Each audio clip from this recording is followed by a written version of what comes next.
Maintenant que les bases les plus importantes de la programmation ont été vues, on peut enfin créer notre premier petit programme.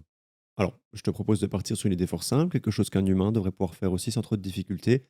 Créons un petit programme de calcul de TVA. Pour nous faciliter la vie, je te propose de nous poser directement les bonnes questions qui nous mèneront vers la solution.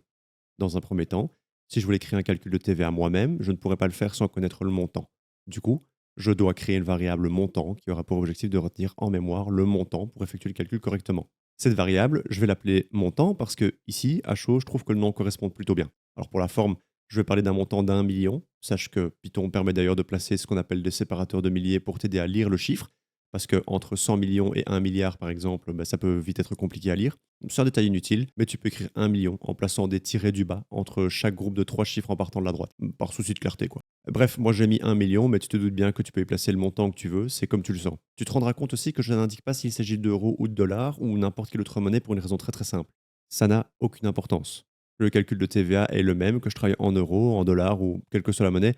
Je ne suis jamais occupé qu'à faire un simple calcul sur base de chiffres. Bon, ça c'est pour la première partie du code, c'est bien parti. Maintenant, si je te demande de faire un calcul de TVA là-dessus, tu pourrais te poser la question pertinente du taux. Parce qu'effectivement, le taux doit aussi être connu. 6%, 12%, 21%, encore une fois, aucune raison que l'ordinateur le suce de son doigt, donc il faut lui donner. Du coup, pour lui donner, je vais faire exactement comme pour le montant, je crée une variable que je vais appeler taux TVA, et je vais lui donner la valeur de 0,21, parce que ça fait 21% justement. Pour des raisons d'esthétique, de clarté et de simplicité, je vais imprimer un petit message contenant ces deux valeurs. Je vais donc utiliser ma fonction print, et par exemple, je pourrais m'en servir pour indiquer un message comme le montant hors TVA est de, et derrière, comme second élément imprimé, j'ajoute le montant. Ensuite, je pourrais mettre le taux TVA est de, et encore une fois, comme dernier élément imprimé, je pourrais indiquer le taux. Si je lance mon programme pour le moment, je me retrouve avec un simple message qui me dit le montant hors TVA est de 1 million et le taux est de 0,21.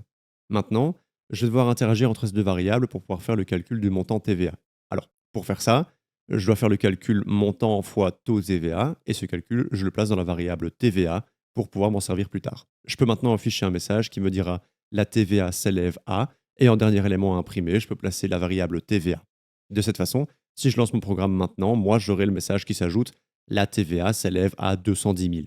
Et voilà, c'est déjà tout. J'ai mon programme qui me permet de calculer le montant de TVA.